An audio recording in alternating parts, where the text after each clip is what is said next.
Today I'm here in Norway, and someone that I know has actually graciously agreed to do our tour today. So she's actually the sister of someone that I share an apartment with. So I've known her for a little bit now, and she has done a wonderful job of taking me around the pavilion, so I hope you enjoy it. Welcome to the Norwegian Pavilion. This year is actually the 35th anniversary of the opening of the Norwegian Pavilion. And we will start off here at the Stop Church.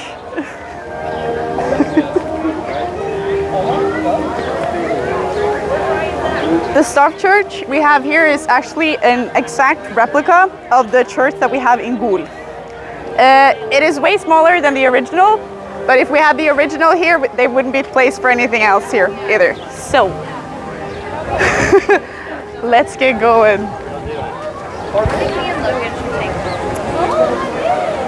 The Norwegian Pavilion, it's a mix of different places in Norway and different architecture.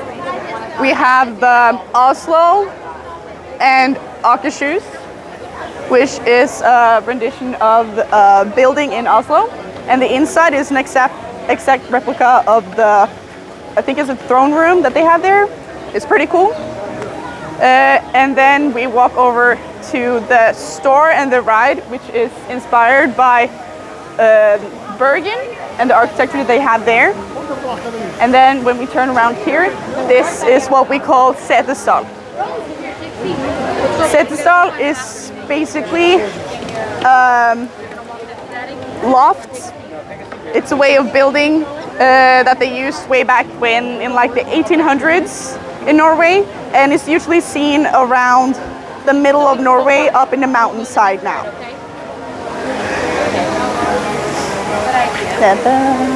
And here we have the Frozen ride, which we all love.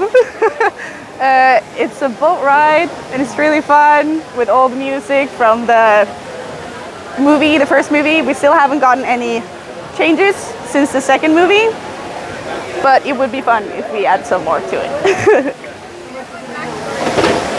Famous fjording.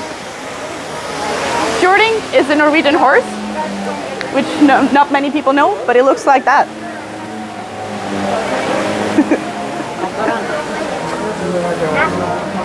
And in the store here, we sell a lot of authentic merch. We have Helly Hansen, which is a really well-known brand in Norway.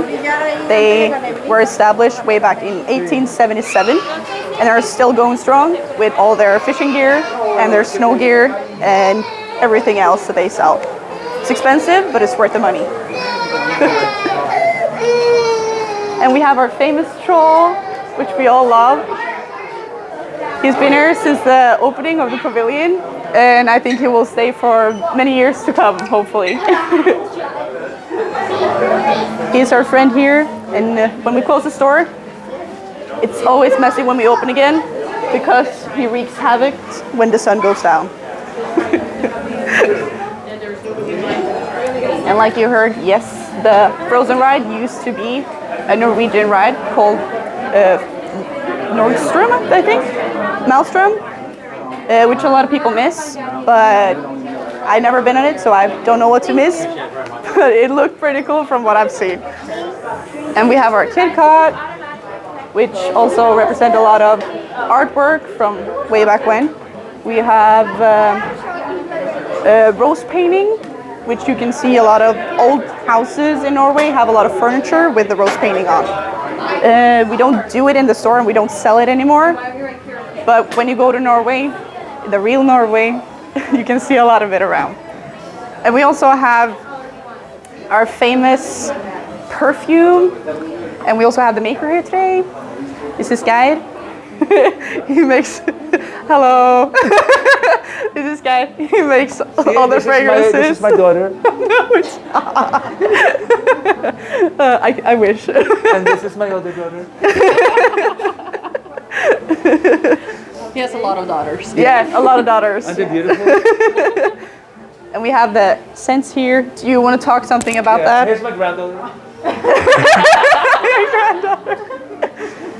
Do you want to say something about the fragrance? Oh, yes. So, my name is Gear, Shifted in Gear and Go. And I created a lot of different fragrances. The first one I created, I named after my mom, because when I was a little boy, she always took me up to the mountains of Norway every spring and summer. So when I created the fragrance, I wanted something that meant something to me. So I copied her signature without her knowing it, and I silkscreened her name on the bottle, and I gave it to her for Mother's Day. So that's this one. So now since Mother's Day is coming up, it's very special to me, called Laila. Fragrance in Norway. Fragrance Norway. Then I have the Norwegian Snow. This one is also more citrusy, so it's really nice.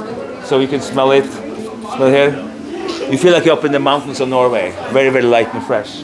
Then I have a men's fragrance, and I also come over here. I'll show you here. I do a lot of volunteer work for the animal shelters. So a lot of the dogs have problem with the skin. So I come up with an all plant-based shampoo and a dog mist. So this one smells really clean and fresh. So if your dog have problem with the skin, it's really good for you. Called Woof Woof Woof. So a little bit of everything. So when you come to Mickey Mouse, the Disney World, you just come to Norway and we take good care of you if you want to scent for your dog or for yourself. And I will be here taking care of you and signing bottles, okay? So I'm here all weekend. Thank you. So in this room, we do have the fragrances that you have heard all about, but we also have a lot of authentic Norwegian designs and stuff. This is part of an old bunad, which is the bunad that inspired the outfit that we are wearing today. And we also have different like wedding spoons and knives that people will get on their wedding day when they celebrate it. And we also have a few wedding bunads, which is what people would wear on their wedding day in Norway. Not the white traditional dress, but kind of a pimped up version of the one that we are wearing. It's pretty cool. And there's different bunads from everywhere that you come from in Norway. So depending on where you live or where you're from, you have a different style of a bunad. These are some types of purses that will connect to different bunads. And we also have perfume bottles that are attached. They're all from the 17 to 1800s. And this is a smoking pipe. We do a lot of woodwork in Norway. At least we used to. A lot of people did their own like pipes, as you see here, made knives, and also a lot of silverware that you can see here. So a lot of like intricate design on the silverware as well. And we also have these and the ones over here, which are pretty cool.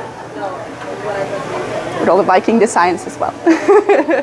So yes, this is the Norwegian Pavilion. And this was my version of a tour. Hope you like it. I hope you all really enjoyed the walk through the main section of the pavilion.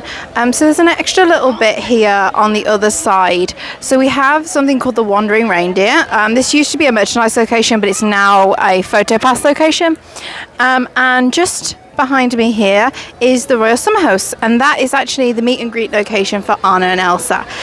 They are now in their costumes from the second film at the end, so you will see Queen Anna and Elsa in her spirit outfit, which is very, very pretty. They actually started wearing that literally the day that the second film premiered, so it was a little bit of a spoiler if you happen to go and see them that day. But what's really interesting is this area actually used to have a Viking longship in it. So to start with, it was actually an area where kids could climb and have fun, and then they actually had to close it, I think for health and safety reasons, and then eventually it got taken away to make room for these new attractions and added elements. Thank you so much for joining me here in the Norwegian Pavilion. I hope you enjoyed it. Don't forget to like and subscribe, follow for more content, and plenty more from the pavilions and other areas inside Disney and Universal. So hope to see you soon.